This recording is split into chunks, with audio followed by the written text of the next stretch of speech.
Bonjour Bruno, Bonjour Anne. je suis heureuse de vous rencontrer.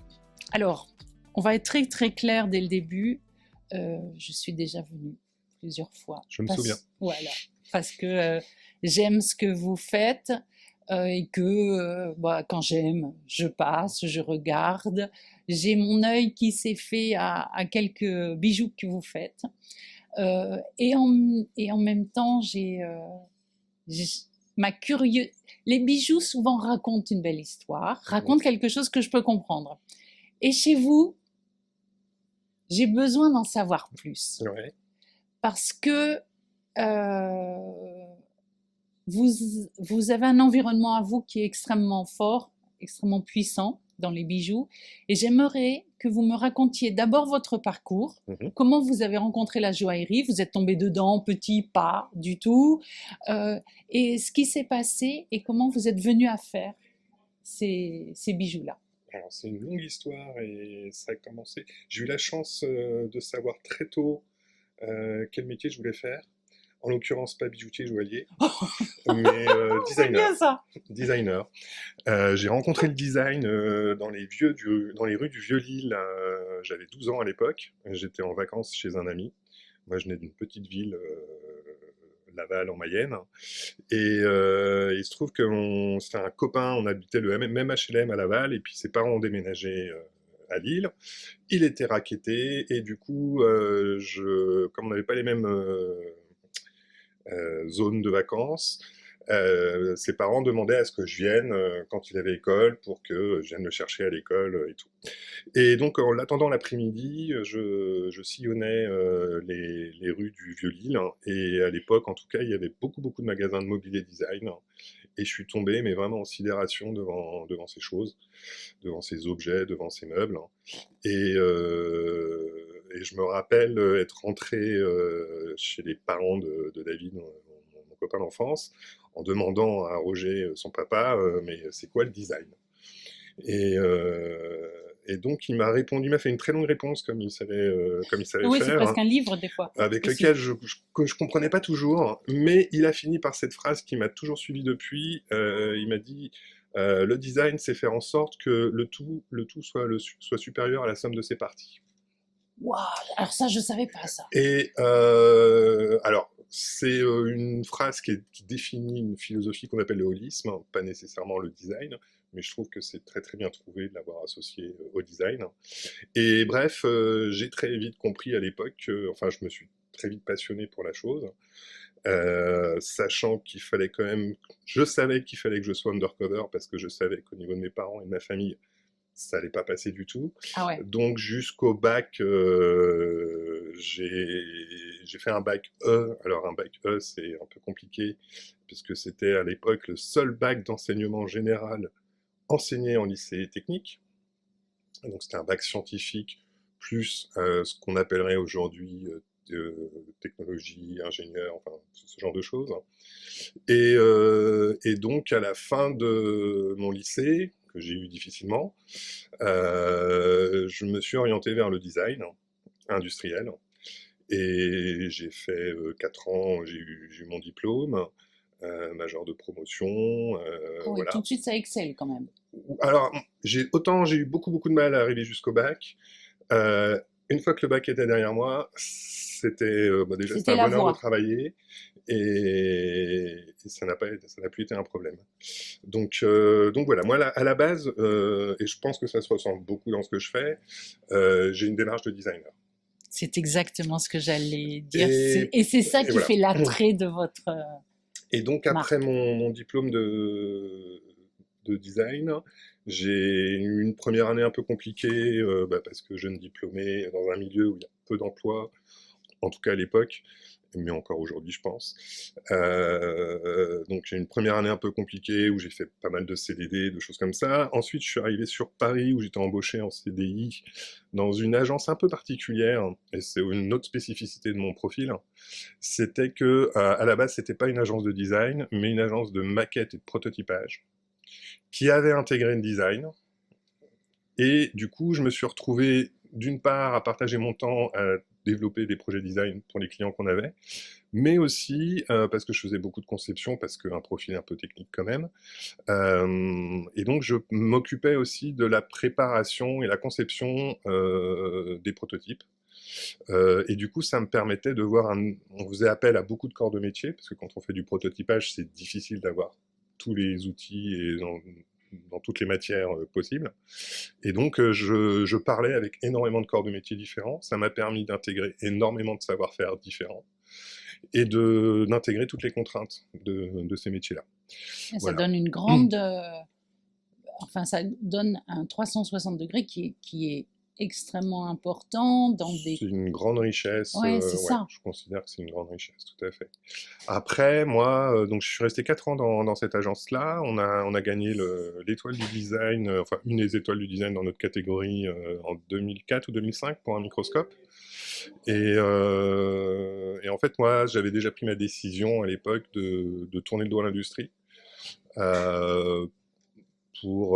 Parce qu'on est en train de vivre une crise écologique qui ne fait que commencer, et j'avais pas envie de participer à ça. Donc j'avais résolument envie de tourner le dos à l'industrie, et en parallèle à ça, il se trouve que un de nos clients, qui travaillait pas du tout dans la bijouterie ou la joaillerie, m'avait demandé de réfléchir à un concept.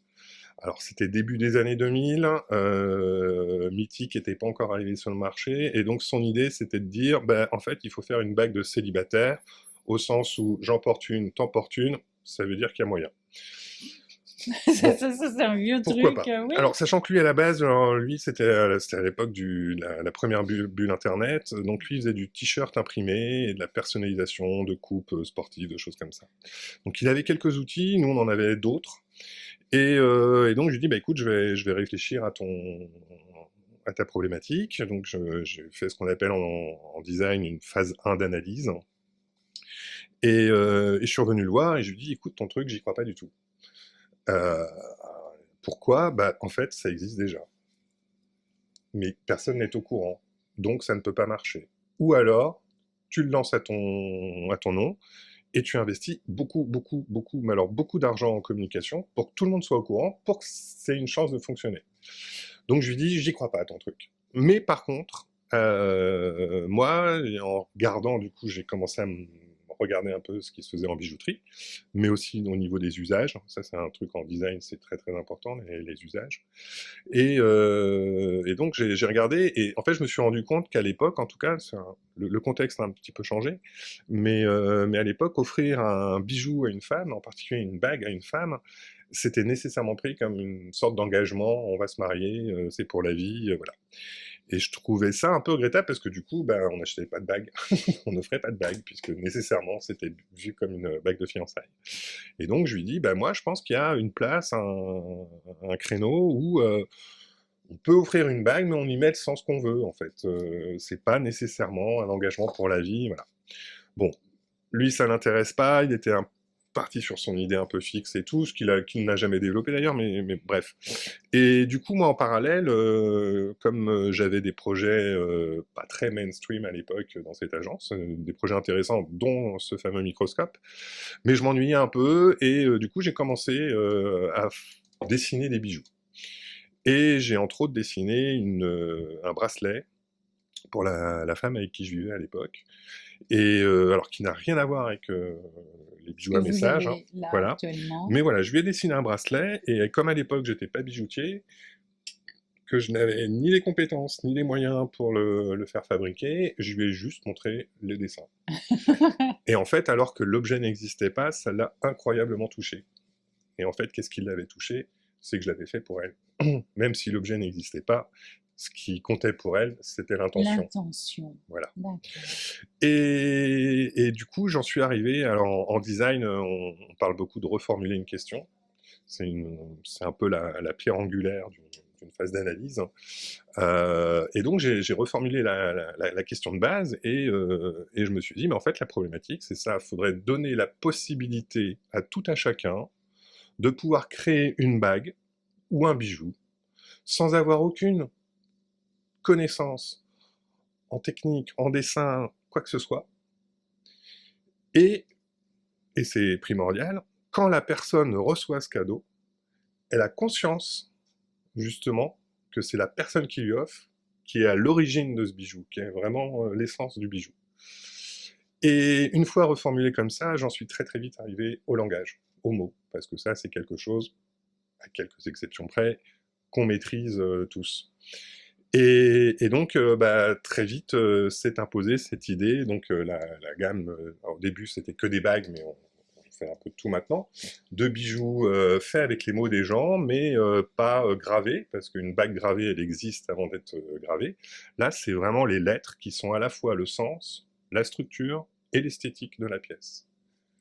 Ce qui, pour un designer, est un peu, comment dire, la pierre philosophale. C'est-à-dire que on ne dissocie plus les choses. C'est plus la forme ou la fonction. C'est ça. Ce qui est une éternelle question. Voilà. Mais voilà, c'est le tout. C'est un tout. Et c'est difficile de dissocier tellement tout est intriqué. Voilà. Et c'est vraiment le cas des bijoux. Mais c'est clair, puisque je les connais, je les vois, enfin, voilà. Et l'autre idée, alors ce qui est malheureusement plus le cas, mais encore une fois, l'idée c'était que les gens soient capables de le faire eux-mêmes. Et donc, il faut savoir que de 2007, parce que j'ai lancé l'entreprise en 2005, les 2 premières années, j'ai beaucoup développé le procédé, parce qu'il a fallu inventer le procédé de fabrication quand même. Et donc l'autre idée, c'était que, encore une fois, Internet débutait, et l'analyse que je faisais, c'est que finalement, alors on avait déjà beaucoup de sites vitrines. À l'époque, on commençait à arriver sur du site marchand. Et moi, je trouvais dommage que qu'on n'exploite pas plus l'internet pour faire des choses autres encore. Et donc l'idée, c'était de créer une interface qui a existé de 2007 à 2014 sur mon site à l'époque, où les gens pouvaient renseigner la taille de bague, taper les mots qu'ils voulaient, dans lequel il y avait certains caractères spéciaux, c'était un diamant, un rubis, un saphir, une émeraude. Et ensuite, ils pouvaient prévisualiser en 3D cette bague qui tournait sur leur écran. Ça nous permettait aussi de calculer le prix de la pièce. Donc, alors, je vais pas aller ce sont des dans les détails. considérations, ouais, mais c'est important. Mais parce ça que joue. c'était fait avec 3 fois rien et ça fonctionnait super bien. Et donc voilà, les gens pouvaient en ligne créer une bague, la visualiser, parce que c'est très protéiforme, hein, en fonction de la longueur du message et de plein d'autres paramètres. Une bague 1000 mots peut vraiment ressembler à... C'est un petit anneau, comme peut-être un peu plus large, etc. Large, on peut jouer sur les espaces avec les pierres. Enfin, il y a vraiment beaucoup de combinaisons. Les combinaisons sont infinies de toute façon. Et donc les gens peuvent visualiser la pièce, la commander, et voilà. Donc c'est le début de la chose. C'est le début de la chose. Alors, rien ne s'est passé comme prévu à partir du moment où j'ai lancé la chose. Mais voilà, c'était un peu l'idée, sachant qu'aussi, moi, à l'époque, je voulais me positionner... En fait, mon intention, c'était que ça tourne un peu en tâche de fond, puisque c'est autonome, c'est intemporel. Bon, faut fabriquer des pièces, certes, mais il n'y a pas besoin de faire d'évolution tous les 6 mois. Le concept, il est comme il est, et 20 ans après, aujourd'hui, il n'a pas bougé à ce niveau-là. Mais moi, ce que je voulais, c'était aussi faire une preuve, une démonstration par la preuve, et montrer aux artisans, et me vendre aux artisans comme un designer de savoir-faire. En leur disant, ben voilà, moi, je suis designer, ce qui n'est pas forcément bien vu, en particulier en France, et vous êtes artisan, vous avez un savoir-faire, et moi, ce que je vous propose, c'est de faire évoluer votre savoir-faire.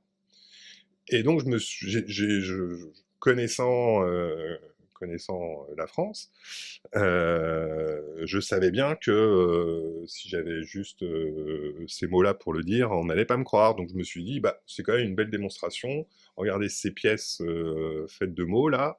Il faut savoir que moi, quand j'ai commencé à montrer mes idées, tout le monde me disait c'est pas possible à faire. Même en impression 3D. Alors en impression 3D, pour moi, c'était évident parce que j'utilisais déjà beaucoup d'impression 3D avant dans mon métier. Donc je savais pertinemment que l'impression 3D n'allait pas pouvoir m'aider. Par contre, je savais déjà à peu près comment j'allais m'y prendre.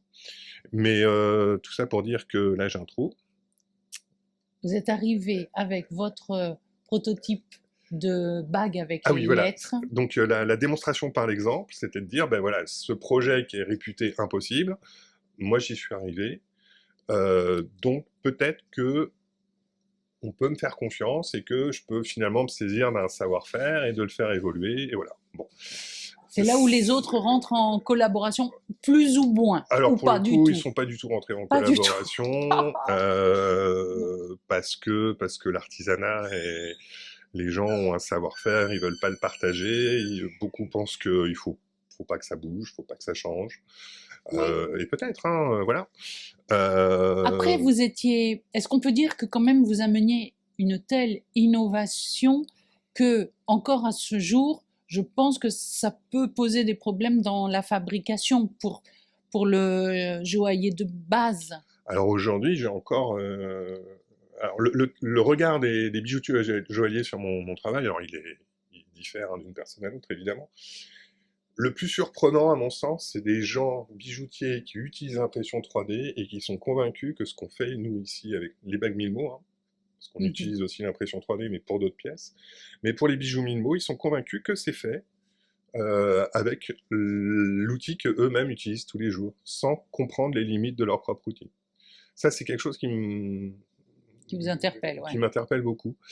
Euh, donc, euh, donc voilà, après, on est en France. Alors déjà en France, on aime bien mettre les gens dans les cases, voilà. Donc moi j'ai un profil qui est à la fois technique, à la fois artistique. J'ai une approche très très holistique de la chose, et c'est pas forcément bien vu, ou en tout cas mal compris. Et puis revenons à un bijou. Vous faites un bijou qui est un peu hors catégorie. On Oui. l'a jamais vu, on l'a jamais machin. Une bague, c'est une bague. C'est comme une roue, ça se refait pas. Vous avez amené un autre truc.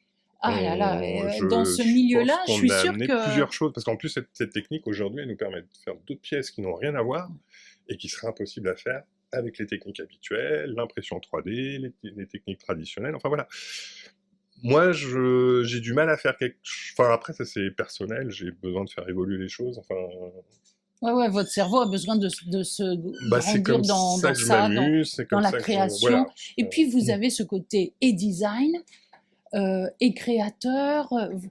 Et chez vous, c'est recherche et développement. Vous êtes tout le temps dans cette... Oui. C'est une réflexion que je me faisais l'autre jour. On est deux, on fait à peine 200 000 euros de chiffre d'affaires. Est-ce que vous connaissez des entreprises, des marques de bijoux aussi innovantes que la nôtre, sans même le rapporter au chiffre d'affaires, au nombre de personnes? Alors, je suis très contente que vous le disiez, parce que ça, c'est quelque chose qui est particulier. Et des fois, je me dis, mais qu'est-ce que ces maisons-là font avec des départements dans lesquels elles injectent tellement d'argent pour pas donner grand-chose. Et vous, avec la simplicité de votre bagage, entre guillemets, hein, de designer, en même temps de créateur, vous arrivez à chaque fois... Il y a cette bague-là avec les mots, mais il y a d'autres pièces que l'on a vues où vous arrivez à recréer un truc hors contexte, hors basique. Bon, vous changez un peu les règles. Alors, je sais pas si je change les règles, mais en tout cas, c'est... bon, j'aime pas faire quelque chose qui a déjà été fait, ça m'intéresse pas. Ça, c'est une première chose, voilà, c'est... Et ça complique, hein, aussi. Ça complique énormément. Ça complique énormément, d'autant plus que le marché... Très clairement, notre style correspond pas au marché français, par exemple. Très clairement. Alors, ça veut dire que, en aparté, votre clientèle, elle est quoi? Alors, évidemment, on a une clientèle étrangère. Pardon, française. Forcément. Mais on a... Alors, aujourd'hui, avec notre nouvelle adresse, on a plus de clientèle française. L'adresse précédente, qui était une petite rue dans le Marais, près du musée Picasso, on faisait 75% de nos chiffres d'affaires qui étaient des factures à l'étranger. Ah, très bien. Ce qui est énormissime. Ah oui, parce que je connais pas alors, je parle en atelier, hein, je parle pas de l'étape au-dessus. En atelier, on est sur le franco-français typiquement qui ne sort pas de ça. Ah oui, vous, c'est énorme. Nous, c'était, avant Covid, c'était 60. Et encore, les 25% restants, c'était pas mal d'étrangers qui vivaient en France. Ok, donc ça veut dire que l'impact de votre design était quand même très fort par rapport à la joaillerie française basique, à la demande. Ça n'a rien à voir. C'est deux mondes différents. Je cherche pas du tout la comparaison, ça m'intéresse pas. Moi, je fais mon sillon et j'espère que tout le monde fasse le sien. Voilà. Faut quand même ajouter, juste en termes de stratégie, l'idée de fabriquer différemment. C'était une vraie idée, enfin une vraie volonté à la base. Tout simplement pour une raison, ne pas se faire copier. Ah ouais. Et ouais. Parce qu'aujourd'hui, la fabrication est organisée de telle façon qu'il y a beaucoup de la sous-traitance, et que donc les ateliers de sous-traitance, ils utilisent les techniques traditionnelles. Aujourd'hui, si on veut copier nos pièces, ça veut dire qu'il va falloir qu'ils acquièrent nos savoir-faire. Pas seulement nos outils, nos savoir-faire. Ça, c'est une première chose. Deuxième chose... Et pareil, ça demande là du temps, ça demande de la pratique, ça demande tout ça, et ça a un coût. Voilà. Et la deuxième chose, et là, ça va peut-être pas faire plaisir à tous les designers, ce que je vais dire, mais bon, c'est que souvent, les designers n'ont pas forcément un bagage technique suffisant, à mon sens. Ah, c'est clair. Alors, c'est pas que ça peut ne pas leur faire plaisir, mais c'est une réalité. À mon sens, oui. Oui. Mais bon, voilà, c'est pas très... Ah, ok. Mais par contre, ce qui est sûr, c'est que nos pièces, on ne peut pas... Nos techniques de fabrication, en particulier tout ce qui est issu de la technique Milmo, donc c'est pas seulement les bijoux à message, l'outil de conception, il est intimement lié à l'outil de fabrication qui lui-même... Enfin, vous ne pouvez pas créer une pièce si vous n'avez pas compris la technique de fabrication. Ok, d'accord. Alors que la plupart du temps, un designer, il va faire un dessin, et puis ça va être aux autres de l'interpréter. Complètement. Là, c'est pas possible.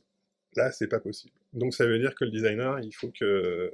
Faut qu'il soit carré. Est-ce que je comprends que... Voilà, il faut qu'il soit carré dans ce que va potentiellement devenir ce dessin pour qu'il se fasse, pour que même un sous-traitant le fasse. Alors, même aujourd'hui, le sous-traitant ne pourra pas le faire. Ok, donc vous êtes de A à Z. Il y a vraiment deux aspects. Il y a le côté fabrication, où ça nécessite un équipement et des savoir-faire, et le côté création-conception, qu'on ne peut pas dissocier, et qui sont intimement liés à l'aspect fabrication. Donc le sous-traitant peut pas nous copier, et le designer, un designer aurait beaucoup de mal à créer quelque chose, puisqu'il n'a pas la technique qui nous permet. Sachant que moi, en tant que designer, j'ai toujours énormément travaillé sur l'outil. Alors l'outil au sens très général du terme, parce qu'il faut savoir que pour les bijoux Milmo, par exemple, moi j'ai développé mon propre logiciel. Donc c'est un outil informatique, mais c'est un outil comme un autre. Vous êtes un touche-à-tout. Ouais, parce que non seul... non mais c'est... vous savez, vous connaissez bien dans ce métier-là, il y a des ateliers et des joailliers qui sont dans un canal, une spécificité, une spécialisation, basta. Et c'est très bien, il en faut. Mais je trouve que de temps en temps, on a des esprits comme vous qui ont une profusion d'idées. Et ce qui est bien, c'est qu'en même temps, elles la mettent en action, elles la mettent en production, et vous faites l'environnement qui va autour. C'est pas mal. C'est pas mal, mais encore une fois, là, dans le cas présent, je ne pouvais pas faire sous-traiter, par exemple, puisque personne ne savait fabriquer ça. Enfin voilà, il y a tellement d'innovations qui ont été amenées.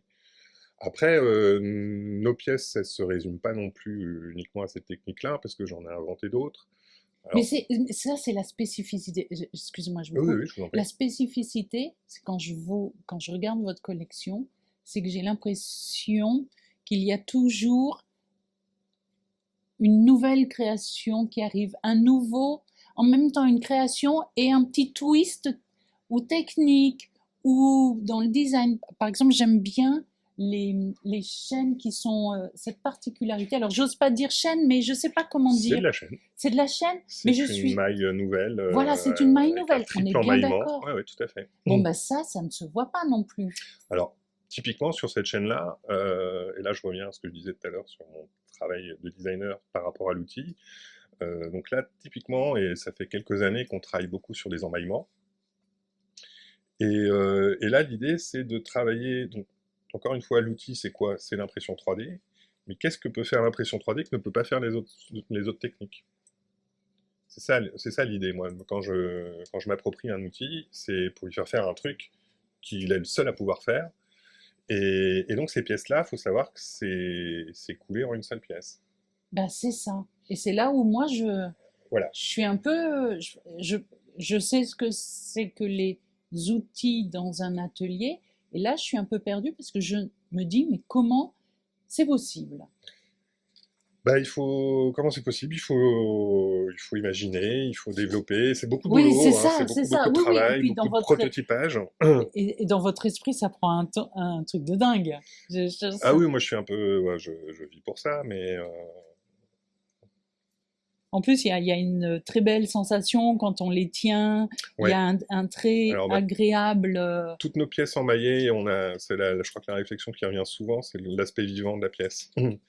presque Et presque, comme, voire charnel, souvent aussi on me oui, dit. Et voilà. Et après, moi, il y a un autre truc. Alors là, on est plus dans le formel, hein. C'est que en fait, souvent, alors on est enfin, moi, je me bats un peu sur le côté, l'aspect binaire des choses, hein, de la pensée binaire. Et en France, on aime bien donc dissocier les choses. Donc on aime bien mettre à l'opposé euh, tout ce qui est. Je vais faire une pause là parce que ça ne me revient pas. le côté binaire des Français Oui, dans les alors voilà. métiers. Donc par exemple, typiquement, on va vous parler d'un style très géométrique ou Oui, à l'opposé, très organique. oui, ou très Euh, floral, ou voilà, très art déco, ou très nouvelle. tout à fait. Et cette pièce-là, c'est autant de la géométrie que de l'organique. Vous êtes un mélange des genres. Voilà. Pas facile ça, à délimiter dans une case, un machin. Ah non, non, c'est sûr. Ah non, On mais on n'a revient au truc, hein. pas. Voilà. Après, le truc, c'est que les gens qui nous suivent, ils nous suivent pour ça et ils savent qu'il n'y a personne d'autre C'est qui offre exactement ça. ça. C'est ça. Donc, C'est que vous avez la patte du designer, la patte du créateur et la technique qui va avec. C'est quand même assez. bah, C'est on essaye plus. d'être complet, ouais. On essaye d'être Et très vous avez un exigeant partout. environnement, c'est-à-dire que moi, je vois vos pièces, je les reconnais. Anecdote, j'ai rencontré quelqu'un un jour dans la rue Ouais. et j'ai regardé son bijou, j'ai dit, oh, j'adore. Il me dit, j'ai dit, je connais. Il me dit, ah, alors, vous voulez que je vous dise, ma mère en a une comme ça, mon père, j'ai offert aussi, Mais, et le gamin, un jeune, alors, j'ose pas vous dire, mais c'est un jeune, donc je sais pas ah, s'il avait 20 ans, 30 ou si, je ne si, sais c'est un quoi. jeune, je connais l'histoire, et pour tout vous dire, il a. Stéphane Renard, que vous avez Oui, interviewé, l'a bien pris sûr. en stage sur ma recommandation peu de temps après, puisque D'accord. Bah, le monde est ce jeune petit homme alors. a une passion pour les pierres et les gemmes, donc voilà. Ah, donc il est tombé dedans Ouais. aussi. Et il est tombé via votre. Enfin, il a une Non, je crois connaissance qu'il de était votre des. environnement. Ouais, ouais, ouais. Waouh, Je crois génial. qu'il était déjà un peu dans la pierre avant. D'accord. Mais Vous ouais. voyez, donc Et moi c'est j'ai vrai que rencontré toute n'est-ce toute la pas? On est famille bien d'accord. a des pièces, ouais. Et nous nous sommes montrés nos bijoux. Voilà. J'adore. Bon, je vous ai coupé en même temps Non, mais dans ça. Alors, est-ce qu'on peut parler des différentes matières sur lesquelles vous travaillez? Parce que ça aussi, c'est quand même particulier. ouais, alors, bah, traditionnellement, on va évidemment proposer argent, or 18 carats dans toutes les couleurs et platine. C'est vrai que depuis quelques années, par rapport à la montée de l'or, j'essaye de trouver des alternatives, en tout cas en termes de durabilité. Donc on travaille depuis maintenant quelques années avec des prothésistes dentaires qui nous font des pièces en acier chirurgical ou en chrome cobalt. Donc, qui sont des alliages extrêmement costauds, en particulier le chrome cobalt qui est assez impressionnant, hein. Si vous essayez de limer une pièce en chrome cobalt, vous limez votre lime Ouais, et vous ne ouais, faites pas un copeau d'accord. sur la pièce. Donc, pour tout vous dire, si j'avais plus de temps, j'adorerais pouvoir développer d'autres matières, pas uniquement métalliques. Euh, je réfléchis. Pour le moment, il n'y a Ah rien oui. de. Voilà, mais il me faudrait beaucoup plus de temps et malheureusement, j'en manque. Bah déjà, vous êtes, faut Voilà. dire une chose, dans votre atelier, vous êtes deux. Oui. Donc ça fait du travail avec des pièces à faire. Vous participez grandement au design création. Oui. Après, vous êtes à la cheville parce que je vois qu'il y a deux. Alors, je suis de moins en moins à la cheville, sauf pour le prototypage et puis quand il y a vraiment période De de rush, stress un peu. ouais. Après, moi, je m'occupe de toutes les ventes en boutique, de tout l'administratif. Oui, Enfin, voilà, quoi. multipasse, Voilà. multitâche. On connaît bien la chanson là-dessus. Donc voilà. Mais c'est vrai que, encore une fois, je pense que notre offre, elle est, si vous la ramenez à un atelier de 2 personnes qui fait le chiffre d'affaires qu'on fait, c'est étonnant. C'est très étonnant. Et je suis assez d'accord avec vous. Quand je vois les budgets R&D alloués par certaines marques, je me demande où ça passe. Très clairement, je me demande où ça passe. Non, mais moi, alors, je me suis jamais posé la question avant. Parce que je sors et je vois ce qu'elles font et je me dis waouh. Mais depuis que je vous connais, que je sais ce que vous faites avec des pièces comme ça, avec d'autres, on va parler de la sphère aussi, Oui. de cette matière que vous mettez, etc. Je me dis qu'est-ce qu'ils font. La réflexion, elle est. Et pourtant, Dieu sait si je les connais, ils ont de grandes valeurs. Je sais vraiment qu'ils travaillent, donc je peux pas le renier. Mais tout d'un coup, je me dis, ça doit être aussi un axe de définition. Vous voyez ce que je veux dire? C'est un axe de choix. Oui, je pense que c'est beaucoup une question de volonté. Ça, c'est certain. Après, il y a le fait d'oser ou pas. Et puis, il y a aussi, on revient au fait que le marché français est quand même très traditionnel et que donc les marques se sentent peut-être pas obligées d'innover. Oui, mais enfin, quand vous êtes une grande maison, vous vendez dans le monde entier. Ouais. Alors, chaque pays n'est pas toujours pris en considération. On Oui, fait bien même sûr. des collections pour d'autres pays. Donc, j'ai du mal avec ça. Je me dis que s'ils avaient une réponse comme ça, ils n'iraient pas. Mais bon. Et les modèles sphères aussi. Oui. Est-ce que vous pouvez... Plus Gaïa. Ouais. Comment Oui. vous l'appelez? Gaïa. Gaïa. Gaïa, qui était Bien sûr. la déesse de la terre chez nos amis grecs. Parce que j'en ai vu plein sur l'établi. Qu'est-ce qu'elles sont belles. Oui. Oh là là. Alors ça, je me rappelle très bien.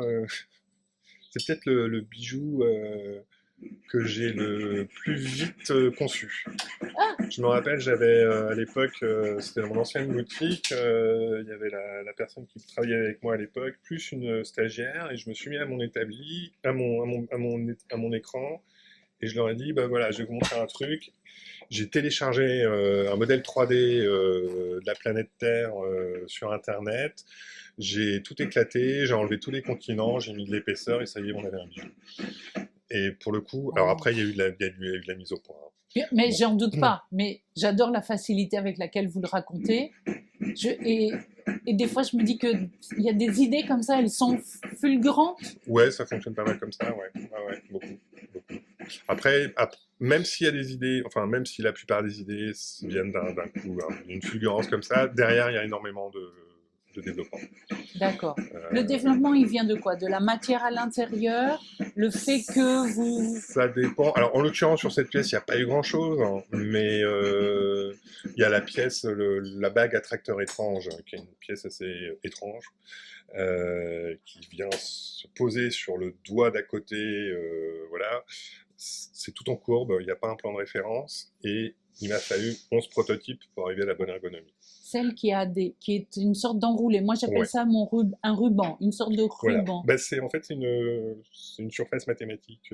Un attracteur étrange, c'est un objet mathématique qui est utilisé dans la théorie du chaos. C'est un univers que j'ai beaucoup travaillé, les structures chaotiques. Et donc l'attracteur étrange, quand on la voit en boutique sur présentoir, on se demande comment on la met. Déjà, la plupart du temps, les gens n'arrivent pas à trouver où mettre le doigt. Voilà. Et pourtant, une fois qu'on l'a au doigt, elle épouse incroyablement la main. Mais il a fallu faire 11 prototypes pour arriver à la bonne courbure, au tel endroit, et sur l'échelle d'une bague, on est sur du 10e de millimètre à différents endroits. Et est-ce que je peux vous parler de cette bague qui m'épate un peu? Oui. Et dans mon esprit, c'est très confusant parce que vous la montrez à chaque fois et le doigt rentre de différentes manières dans une sorte de cube, mais il y a du rond dedans. Alors, et là, moi, je suis perdue quand je la vois à chaque fois. C'est cette bague-là que je porte. Oui. Alors, il n'y a qu'une seule façon de la porter. La construction du volume, c'est un cube. Ah, c'est un cube et en même qu'on temps... a mis sur sa pointe. On a aligné les deux sommets. Okay. Et on a fait un trou.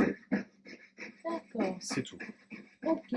Là où ça devient drôle, c'est que du coup, on l'a appelé un doigt dans le cube. Voilà.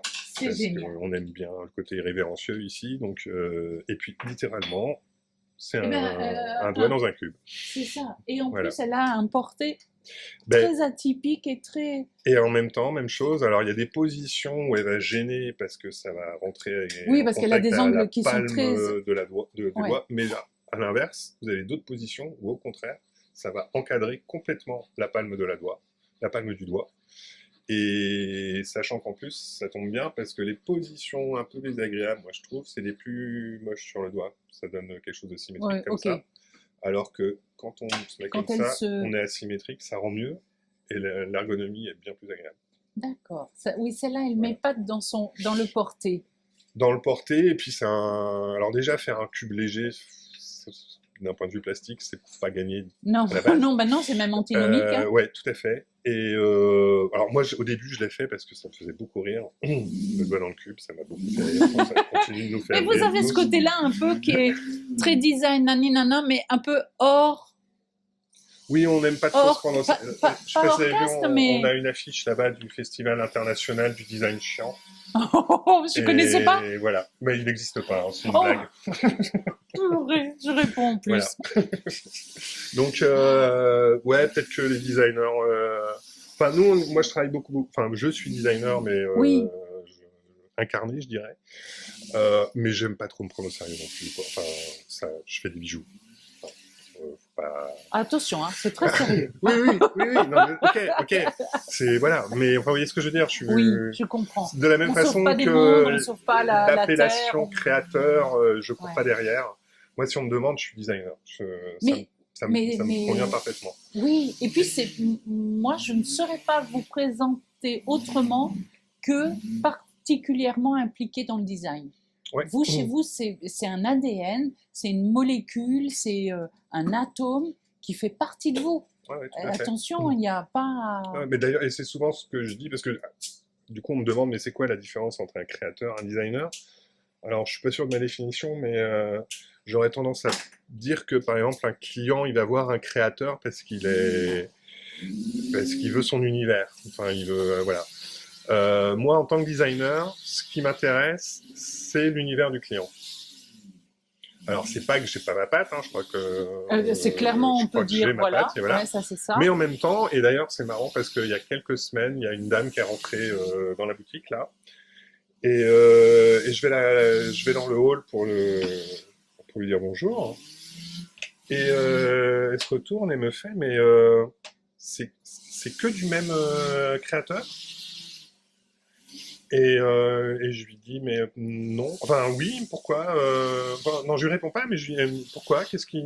Parce que j'ai l'impression que ça vient... ça peut pas venir d'une seule et même personne. Pour moi, c'est vraiment un compliment qu'elle me faisait. Ouais. Et je suis assez d'accord. Je trouve qu'il y a beaucoup de pièces ici qui... C'est comme si dans votre cerveau, vous aviez plusieurs parties. Par exemple, quand on voit Gaïa, je sais que vous êtes concerné par l'environnement, les choses comme ça, Ouais. et vous êtes très concerné, et là, on le voit. Ouais. Mais quand vous êtes dans la chaîne que je tiens à la main, ou la bague des mots, tout d'un coup, je vois une autre personne. Il y a aussi le fait, une des bagues là dont on n'a peut-être pas parlé, quand je pense à l'environnement, quand je pense à la Terre, et à ce côté alors, très pratique, il y a une bague, pour moi, elle a un côté sismique. Alors, le mot est peut-être pas... Voilà, c'est là. Maintenant, je l'ai sous les yeux. Donc ça, c'est la bague CP1919, qui a toute une histoire. Hein. Faut alors, savoir. pourquoi moi je l'appelle sismique? Parce que j'ai l'impression qu'elle reprend, comme Gaïa, vous avez vidé les continents, mis l'eau. Celle-ci, j'ai l'impression que vous avez pris toutes les pointes des montagnes du monde, je ne sais pas, et vous les avez empilées. Alors, il y a un peu de ça, si ce n'est que ce graphisme a toute une histoire. C'est pas moi qui l'ai inventé. Et il faut savoir que c'est aujourd'hui le t-shirt le plus vendu au monde. Pour la simple et bonne raison que, d'une part, c'est libre de droit. Donc tout le monde a le droit de l'exploiter, ce graphisme. et que d'autre part, fin des années 70, il y a un groupe mythique qui s'appelle Joy Division, qui ont inventé le Cold Wave juste après post-punk, et qui l'a utilisé pour une couverture d'album qui est lui aussi mythique. Et donc alors ça, c'est la partie que je connais pas. Voilà. Et sauf que c'est libre de droit, parce que avant d'être cette couverture d'album, c'était une publication scientifique, et c'est le rayonnement électromagnétique du premier pulsar observé. Donc le pulsar étant un des 3 scénarios de mort d'étoiles. Voilà. Et donc aujourd'hui, même Disney l'a repris, l'a pastiché, a fait des t-shirts avec des oreilles de Mickey, avec le même effet visuel de strat. Okay, voilà. donc... Mais ce qui est impressionnant, c'est que cette pièce-là, alors je pense que inconsciemment, tout le monde connaît ce graphiste, tout le monde a croisé ce t-shirt dans sa vie. Voilà. Je regarderai maintenant différemment. Donc il y a des gens qui n'ont pas la ref Joy Division, qui me la prennent. Et alors, souvent, on me dit, alors, on parle de ondes telluriques, d'ondes sonores, de montagne. Moi, je trouve qu'il y a un petit côté Hokusai aussi, je trouve. Même si c'est pas vraiment ça, mais il y a quelque chose de la vague Hokusai. Le fait de la répétition, le fait de l'accumulation, le fait de semblable mais différent, parce que je l'ai sous l'œil, donc je le vois bien. Les ondes ne sont pas totalement identiques, mais elles ne sont pas différentes, et pour autant, elles créent un graphisme. Oui, tout à fait. Donc, alors, moi, au doigt, j'ai la version plate que j'ai portée pendant des années sans l'exploiter, sans la commercialiser, et c'est le jour où j'ai eu l'idée de rajouter ce petit relief en plus, où je me suis dit, bon bah là, je suis parfaitement légitime pour l'exploiter, même si de toute façon c'est libre de droit, parce que je dénature pas l'œuvre d'origine, hein, et même je l'enrichis, parce que en fait, ce léger relief fait que quand vous avez de la lumière arasante qui arrive sur les côtés, ça va dessiner tout un tas de choses. Oui, parce qu'il y a même des fois où il y a un effet bleuté. Oui, alors ça, c'est dû à la patine qu'on applique. Mais ouais, c'est... Ben, alors, même chose, on travaille... Souvent, on est en bijouterie, moi j'ai remarqué, on est spécialisé dans un domaine, on fait beaucoup dans la finition, ou alors nous on essaye de pousser les curseurs de la créa au polissage au maximum vers le haut. Voilà. Et donc et on fait beaucoup d'hybridation. Ça c'est un mot qui revient beaucoup dans ce que je fais. Et donc l'hybridation c'est important, mais il faut tout amener au maximum. C'est vraiment l'idée. Donc c'est là aussi on est à mon sens très exigeant. Ok, et quand vous dites on, c'est parce que vous êtes 2. Oui. Est-ce que je peux vous demander comment vous recrutez? Parce que avec ce que j'entends, avec ce que vous faites... Non mais excusez-moi, ça va être drôle. C'est pour ça qu'il rigole. Oui, bon, moi c'est vous qu'on entend, mais bonjour. Mais moi je m'interroge parce que je sais qu'en joaillerie c'est hyper basique, c'est hyper ci, hyper ça. Et le bijou là, il a rien de basique, il a voilà. Vous dites on, donc il doit y avoir une. Parce que tout seul je serais pas grand chose, donc je conçois pas. Voilà, donc vous dites bien le on. Créateur, il y a un côté très égotique. Moi, je fais clairement ça pour mon plaisir et parce que ça m'épanouit, mais sans les autres, je suis rien non plus. Mais le profil, alors Alors, Théo, donc, tu travailles avec moi depuis 3 ans. Ben, c'est simple, on s'est rencontrés à un apéro bijoutier. Je lui ai offert sa 3e pinte et ça l'a mis par terre. Et... ça va rester. Théo, je suis désolée, ça va rester. Il a l'habitude. Il a l'habitude. Je le rappelle souvent. C'est bon alors.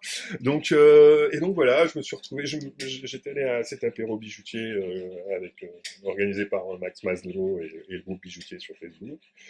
Et j'y vais avec un de mes stagiaires de l'époque, qui était un sacré bonhomme. Et du coup, beaucoup plus jeune que moi. Et donc, à un moment, je le retrouve. Il était avec des gens de son âge, dont Théo.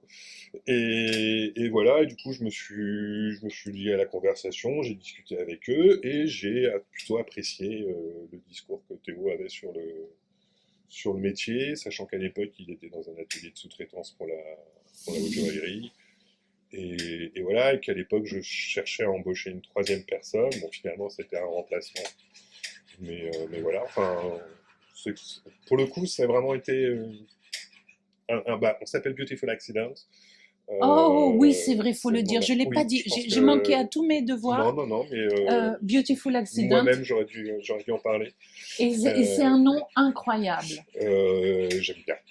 Je l'aime beaucoup. Je l'aime beaucoup. Et- On s'est pas toujours appelé comme ça.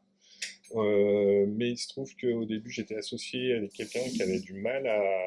Voilà, donc Beautiful Accident, il y avait accident dedans, donc forcément, ça pouvait pas marcher. Et donc voilà, il est parti depuis longtemps, et j'ai pu changer, avoir le nom de marque que je souhaitais. Et c'est vrai que Beautiful Accident, c'est quelque chose... On me demande souvent pourquoi Beautiful Accident. Alors ça a Oui, sachons. plein de raisons. Ouais. La raison principale, je dirais que c'est plus facile de trouver quelque chose quand on ne sait pas ce qu'on cherche. Voilà. Ah, bah celle-là, je vais la garder, pardon. Tout simplement. D'accord. Donc, ma démarche créative, je ne cherche pas à avoir la bonne idée. C'est pas du tout la première idée est jamais la bonne, quoi qu'on dise certains. Donc je ne cherche pas à avoir la bonne idée. Je fais quelque chose et je sais que cette chose-là, elle va me faire penser à autre chose, qui va me faire penser De à autre fil chose. en aiguille, Voilà. vous traversez Ouais. toutes les étapes, Ouais. etc. Et c'est aussi pour ça qu'on fait, Théo, pour en être témoin, on fait beaucoup de prototypes ici, donc on va très vite sur un prototype. Parce que de toute façon, l'expérience dans le design m'a appris qu'il y avait des choses qu'on ne peut pas prévoir. Donc, si on va très loin dans un projet pour finir par faire un prototype et se rendre compte qu'en fait, il y avait quelque chose qui est apparu et on ne l'avait pas prévu et en fait, ça ne va pas du tout, ben, tout ce travail de développement, il a pas servi à grand-chose. Mais c'est bien que donc, vous le précisiez, voilà. puis que vous le sous-titriez, parce que ça lui donne du sens quand vous dites, Voilà. quand vous l'expliquez. Et l'une des autres significations, c'est que souvent, en termes de style, on a un peu tendance à vouloir cacher les éléments un peu techniques, Ouais. voilà. Hein. Mais vous, la technicité, c'est votre faire Moi, l'idée, savoir, c'est au votre contraire, faire valoir. c'est de mettre au centre une innovation, et plutôt que d'essayer de la dissimuler, de l'embellir et d'en faire un des points de la pièce, quoi, un des points Un point d'accroche. stratégique même de votre Ouais. et de votre marque et du bijou. Parce qu'en plus, je dirais pas que chaque collection, mais chaque type de bijoux a un côté, le mot va m'échapper, mais un côté technique extrêmement Ouais. fort, différent de l'autre. C'est-à-dire que, en règle générale, qu'est-ce qui se passe souvent dans les ateliers? Il y a une technicité et elle est déclinée. Et on n'en peut plus des fois de la façon dont elle est déclinée. C'est très bien, c'est en plein de matière, en plein de façons et tout, mais elle reste là. Et c'est iconique, on va dire. Le mot qui fait bien. Tandis que vous avez parallèlement des lignes de collection différentes, avec un savoir-faire, avec une technicité, une matière. Et je comprends la personne qui vous a posé la question au début, quand vous l'avez rencontrée. Est-ce que c'est la même personne qui fait tout? Oui. Mais moi, c'est un grand compliment quand on me fait ça, quand on me dit ça. Pour moi, c'est vraiment... c'est pas que je cherche à le faire, mais je suis assez convaincu, en effet, que mon travail, il est multiple. Et tant mieux, et parce qu'on l'est tous. Et je trouve ça bien. Il y a une autre technique que j'ai inventée, on n'en a pas du tout parlé, c'est celle de la courge perdue. Donc, oui, ça je sais pas. Voilà. J'ai pas vu. Rien que le nom est drôle. Oui. Si ça vous intéresse, allez voir sur mon Instagram en une. Vous aurez la fabrication d'une bague étape par étape en courge perdue. Une très très belle bague en or gris palladier, un petit monstre de 35 grammes. Ah oui. Donc qui est réalisée dans un premier temps avec de la fibre de courge tropicale, qui est passée en fonte et ensuite qui est retravaillée. Wow. J'ai jamais entendu parler de... Ah oui, c'est... Et sur d'autres posts Insta, vous verrez d'autres pièces qu'on a réalisées avec cette pièce-là, et avec ces techniques-là, et on est dans un univers complètement différent. C'était à l'époque où je travaillais beaucoup sur les structures chaotiques, parce que justement, si on voit les pièces, ce que ça donne, on comprend pourquoi le chaos dans tout ça. Mais c'est aussi structurel, donc c'était deux choses presque antinomiques, mais pas tant. Oui, mais il y a quelque chose comme ça dans vos... Oui, j'aime... comme je disais, ergonomie... géométrique et organique. J'aime bien allier les contraires parce que je trouve qu'ils ne le sont pas forcément. Il y a un côté Non, très... vous arrivez à les faire devenir un seul. Ouais, Je ne sais pas comment vous vous y prenez, mais dans la technique que vous utilisez, en plus vous utilisez une technique qui, comment dire, la technique est un support. Elle n'est pas une fin en soi. ouais. Je m'explique Mais un elle petit peu. induit, Voilà. elle induit des typologies de formes. Et alors là, je reviens à mon métier de designer, hein, de réfléchir à toutes ces problématiques-là, qui n'est pas du tout une approche de bijoutier, C'est ça. typologie, sémiologie, même ergonomie, je suis pas sûr que... Voilà. Et est-ce qu'on peut pas dire que vous inventez un peu votre vocabulaire de bijoux? Est-ce qu'on peut pas dire que vous inventez un peu votre grammaire de... Ouais, si, il y a quelque chose de Il y a cet quelque ordre-là. chose comme Ouais, ça, ouais. hein? Bah, moi, j'ai une de mes bagues 1000 mots à moi, c'est une citation, et elle dit ce que j'ai appris, je l'ai oublié, ce que je sais, je l'ai inventé. C'est une très très belle citation. Oh, j'adore. Et quand je suis tombé dessus, je me suis dit, bah, il me la faut. Ça a été écrit pour moi? Il me la faut en bague, voilà. Ah, extraordinaire. Est-ce que vous voulez parler de quelque chose que l'on n'aurait pas dit, que l'on n'aurait pas vu ensemble? Parce que là, on est à 51 minutes, Ouais. mais il y a peut-être quelque chose que l'on n'a pas vu, pas dit. Alors, peut-être notre travail, enfin, de plus en plus, parce que pendant très très longtemps, moi, quand on me demandait, je disais, bah, je suis bijoutier, Mm. parce que je travaille le métal, et que c'est quand même pour ça qu'on est connu pour les techniques de travail sur le métal qu'on a inventées. Mais depuis quelques années, ça vient autant d'une volonté personnelle que la demande des clients. On fait de plus en plus de joaillerie, de pièces à la commande. Donc là, alors ça en boutique, vous en verrez pas beaucoup parce que forcément c'est des pièces uniques et C'est les ça, clients c'est le partent avec. propre, voilà. Donc vous en trouverez Et puis des quelques-unes fois, sur ils n'aiment pas non Instagram plus qu'on en aussi. parle. Ça peut Voilà. arriver, Donc il y ça a des reste un peu. pièces Voilà. qu'on verra pas malheureusement, mais que j'ai pas le droit de diffuser. Il y en a de plus en plus là. On a de plus en plus de commandes dans ce domaine-là. Moi, j'ai fini par tomber amoureux des gemmes aussi. Parlons-en. Alors, bon, ça va encore faire rire Théo, mais alors ça m'a pris sur Pourquoi, le Théo, tard. pourquoi vous riez? Parce qu'il il choisit de très belles pierres, mais il y a des moments où il en achète plein et du coup on en a plein partout. Ah oui, ça c'est le problème des gemmes. Quand on commence à C'est mettre, ça. quand on commence à tomber dans les gemmes, Ben voilà. il y a une collectionnite. Il faut faire très attention à cette collectionnite. Alors, je suis pas du tout collectionneur, donc à mon avis, c'est ce qui me sauve. T'es censé l'avoir depuis que t'es petit, la collectionniste. Ok, quand même. Non, oui, là, c'est plus compliqué que ça. Mais, Ah. Alors les gemmes. mais les gemmes, donc pendant très très longtemps, j'ai résisté à ça. Et moi, je faisais de la bijouterie, ça m'allait très très bien. Vous aimiez le côté métal. Ouais, et puis bah et puis aussi le côté, pour le coup, le côté technique. Ouais. Une gemme, c'est une gemme. Bon, après, il faut la lapider, certes, mais. Oui, on voilà, revient pas trop sur. Voilà, on ne modifie pas une gemme. Voilà. Peut-être c'est ça qui vous. Je prépare des choses. Je prépare des trucs. je prépare des D'accord, trucs. d'accord. Vous êtes au taquet là. Ouais, ouais. Et donc, il y a quelques années, j'ai commencé à mettre le doigt là-dedans. Et alors après, moi, par exemple, typiquement, le diamant, c'est une pierre qui m'intéresse pas du tout. Et de la même façon qu'un saphir bleu roi, très homogène et tout. Il n'y a rien qui ressemble plus à un saphir parfait qu'un saphir Je suis sûre parfait. que vous devez aimer les pierres atypiques dans votre profil. Excusez-moi, est-ce Tenez, que. je vous montre. Regardez Ah bah ça. voilà, mais dites-moi tout. Et je veux... Ah bah Alors, voilà. les trois grosses pierres, là. Bah, entre tourmaline, C'est trois Et- saphirs. 3 saphirs, parce que le bleu quand même est très identifiant saphir. Autant celle-ci, la violette, Ouais.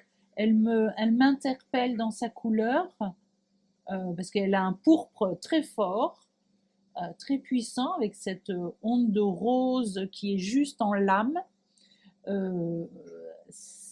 Celle-ci aurait... C'est pour ça que j'ai dit tourmaline, parce qu'elle avait ce jaune. Alors, c'est plus orangé. Là, on a C'est on a une lumière un peu orangé. trop jaune ici, mais Ok. la lumière Mais du par jaune. contre, celle-ci, elle est assez magnifique. Là, sur le petit Là, truc c'est une rond. petite tourmaline pareille. Ok, là-bas. on est. Ouais. Ok. Faites attention quand on tombe dans l'appareil. Là aussi, là, on Oui, se oui. fait attraper. Oui, bah, vu les prix. Puis ça vu va. les prix, on se fait très vite recadrer. Voilà. Ah, mais magnifique. Et alors, vous savez, pareil, j'allais dire, je pense que les pierres atypiques risquent de vous plaire Ah bah, non dans seulement une ça me plaît, certaine mais là je mesure. travaille, je développe. Alors on va commencer à sortir des pièces d'ici. Je pense que d'ici Noël, on va commencer à montrer certaines choses. Ah, ah. L'idée étant de mettre en valeur la pierre dans sa totalité et pas forcément uniquement sa table. Donc l'idée c'est de jouer. On Wow. travaille quand même avec des métaux polis, donc on peut refléter les culasses.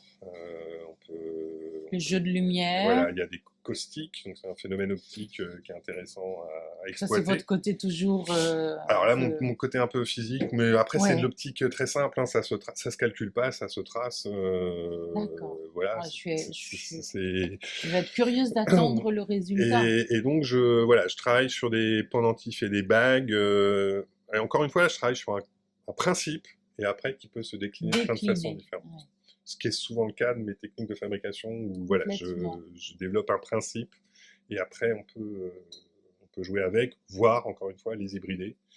Et là, il peut se passer plein de choses. Et alors, autant dans certaines collections que vous avez, je peux imaginer les gemmes très facilement, hein, les mots, Gaïa, les choses comme ça, je peux imaginer les gemmes positionnées. D'après ce que vous me dites, je vais attendre de voir ce que vous faites, parce que c'est vrai que vous avez tellement d'idées qui, pour moi, sont en dehors de ma conception classique joaillère. C'est vrai que je suis vous pouvez déroutée. déjà aller sur notre Instagram Ouais. depuis un an et demi.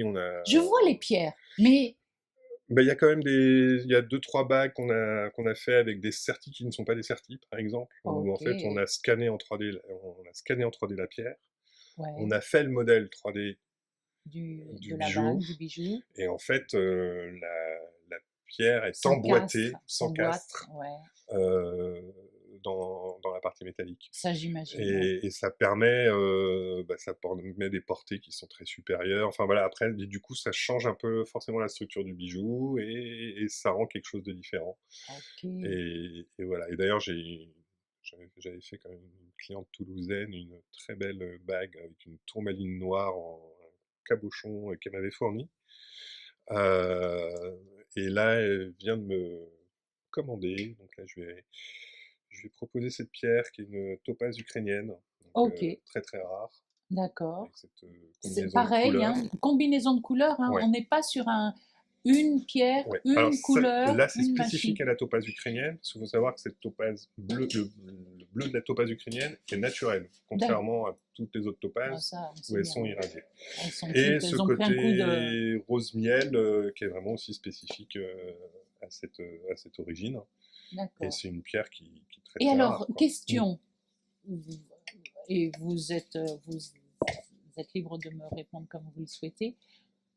Sachant que vous voulez des pierres atypiques, connaissant le marché qui a des pierres plutôt classiques, Oui. vous les trouvez où?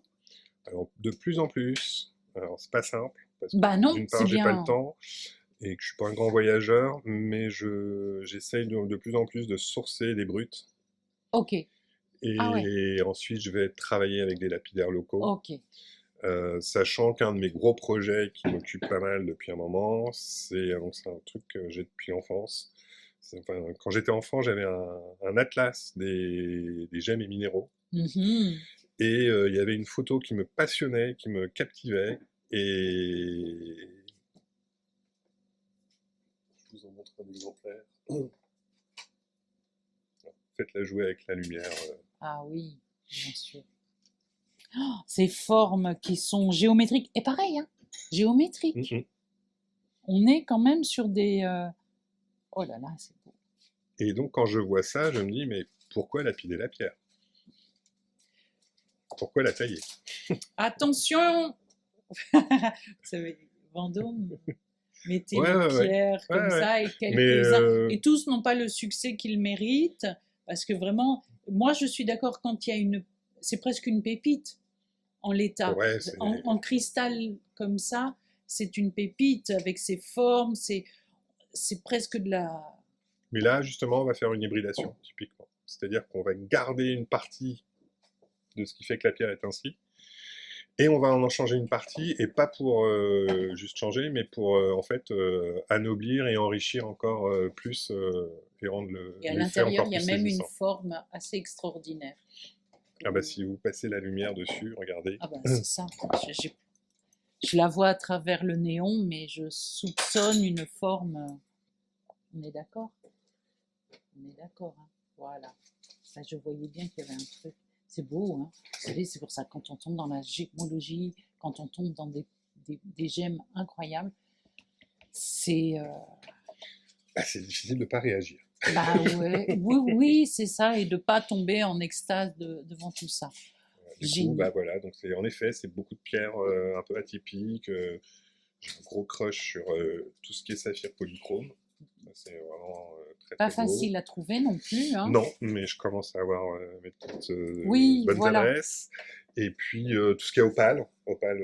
Ah. Là, on a livré, je ne l'ai pas encore partagé, on va la partager cette semaine sur Instagram. Opale, mais, c'est riche pour vous, hein, parce qu'entre ouais. ce jeu de couleurs, de formes, c'est un beau terrain Et là, de découverte et de plaisir pour C'était vous. pour une cliente, alors c'est des opales que j'avais sourcées il y a un petit moment. Et c'est une cliente qui nous suit depuis un moment aussi. Et c'est un personnage, c'est vraiment une boule d'énergie. Elle est pétillante, mais c'est difficile de faire plus spontané que cette jeune femme. Et elle a jamais la même coiffure, jamais la même couleur de cheveux. Et donc l'idée, donc elle nous a pris 2 opales appairées, black opale, très belle bleue. Ok. Et elle voulait une bague toi et moi. Et je voulais une bague qui lui ressemble. Et donc pour moi, il y a un côté très Oh cartoonesque. oui, je l'ai vu, je l'ai Il vu. y a un côté très cartoonesque qui lui ressemble beaucoup à elle, en fait. En forme presque entre un œil, des yeux. Ah bah là, vous allez voir, elle va jouer et Ouais. elle va vous dire que là, c'est le nez, c'est un visage et il y a un nez. Vous voyez, c'est un nez. Ah oui, Donc voilà, ça c'est la cliente. incroyable.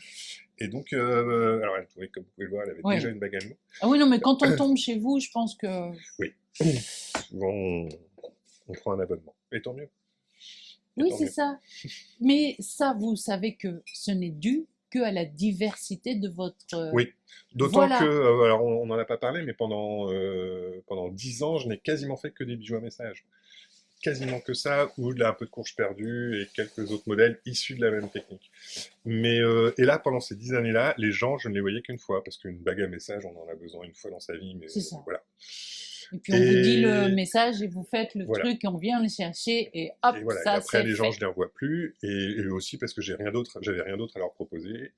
Et puis, Et alors, comment c'est venu, en cette fait, diversité tout d'un coup? tout simplement parce que j'ai commencé à ouvrir une boutique, que à l'époque, je travaillais en appartement chez moi, et que, en fait, je me suis rendu compte que la plupart des gens qui s'intéressaient à mon travail étaient des touristes étrangers de passage à Paris, et que j'avais pas le temps de leur fabriquer un bijou avant qu'ils s'en aillent.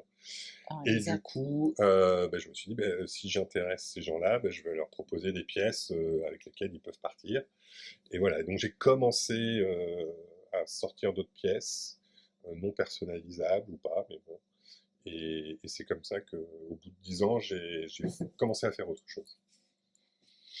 D'accord. Donc l'évolution est toujours... Ah, c'est toujours en cours. chez vous, c'est un mindset. L'évolution, ouais, c'est bien que vous utilisiez le terme, parce que souvent on me dit, mais c'est quoi ton style? Et très honnêtement, on a beaucoup, beaucoup de mal à le définir. Mais si je devais en parler, je parlais d'hybridation, mais pour moi, justement, la création, c'est une question d'évolution. Enfin, je conçois pas de faire quelque chose qui n'est pas, enfin voilà, qui bouge, qui fait évoluer les choses. Et du coup, l'évolution, c'est un domaine scientifique dans lequel je m'intéresse beaucoup. Et donc, l'hybridation, l'accident. Beautiful accident. C'est ça, c'est l'évolution, c'est de l'hybridation, c'est une erreur d'encodage et la sélection naturelle. Voilà. Moi, je serais assez partisane de terminer sur ces mots-là Ouais, que avec vous plaisir. venez de dire, parce que je les trouve très justes vous concernant. Merci. Et non, c'est moi qui vous remercie de faire que la joaillerie est diverse, Merci. que vous êtes un cerveau comme en recherche, en développement, en style, en plein de choses. Je suis toujours un peu épatée de voir ce que vous arrivez à faire. Merci. Et surtout qu'en plus, c'est reconnaissable. Ça, c'est une grande, grande patte. Ça, c'est... mais c'est un peu compliqué aussi, je dois vous dire. Oui, parce je que, n'en doute pas. Parce que quand je vais ailleurs, des fois, je peux trouver qu'on peut s'ennuyer. Ouais. Tandis que chez vous, il y a une richesse d'un environnement, il y a une richesse des matières, il y a une richesse dans le plaisir de toucher les bijoux, ce qui est assez rare parce que l'or n'a pas toutes les matières n'ont pas vocation à être sensuelles, à être dans cette sensibilité-là. Alors que vous, il y a quand même cette chose-là. Et puis, on va dire une chose, c'est qu'on est très dans la découverte, dans toutes ces choses-là. Ne me montrez pas d'autres choses parce que ça suffit. Oui, après, moi, je vais être prise dans le... Ah oui, oh, magnifique. Alors là, magnifique. Alors, encore une fois, on va... En fait, c'est plus épais là que là. D'accord, c'est bombé. Ça En reste plus, une chaîne. Enfin, une cotte de maille. Bon, bah écoutez, franchement, à vous garder, à vous suivre, à être fan. Est-ce qu'on peut dire qu'on peut être un peu fan Oui, vous de avez le votre droit, travail? bien sûr. Mais Voilà. heureusement qu'on a des fans. Alors, on va terminer comme ça. Merci beaucoup à tous les deux de m'avoir vraiment accueillis aujourd'hui. En plus, vous allez faire mon bonheur. Si vous voulez quelques mots finir, je vous les laisse. Non, je crois que vous avez tout dit. Je pense qu'il faut maintenant que les gens viennent voir en boutique. Parce que ça, c'est un autre truc, c'est que les écrans, nos bijoux, c'est pas la même chose. Par exemple, pendant très longtemps, les bijoux, les bagues Milmo, les gens pensaient que, quand ils avaient vu en photo, ils pensaient que c'était des bracelets. Pas de rapport d'échelle, donc on se rend pas compte de la finesse des choses. Venez en boutique, venez nous voir. Oh oui, mais vous gagneriez tellement à venir rencontrer cette équipe de Beautiful Accident. Merci beaucoup. Merci à vous.